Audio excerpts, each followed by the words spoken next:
আসসালামু আলাইকুম রহমতুল্লাহি ওয়া বারাকাতুহু। যে আমরা আগ্রহ করে একটা ফল খাই, ফলটার নাম স্ট্রবেরি। এই স্ট্রবেরি ফলে অনেকে বলে, স্যার এই স্ট্রবেরি ফল খাই কিন্তু ফলের ভিতরে কোনো বিচি নাই, তো এটা কিভাবে বংশ বিস্তার করে?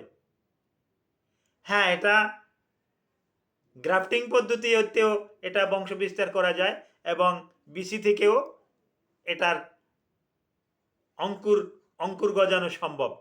আপনারা হয়তো দেখেছেন স্ট্রবেরির গায়ে একদম সাজানো সাজানো কি সুন্দর, একদম পলিশ করা, মনে হয় যেন তিল তিল তিল দেওয়া আছে। ওই যে তিলের বিচির মতো দেখতেছেন উপরের অংশে, ওইটাই কিন্তু স্ট্রবেরির বিচি। ওইটাই থেকেই কিন্তু গাছ হয়। Thank you all.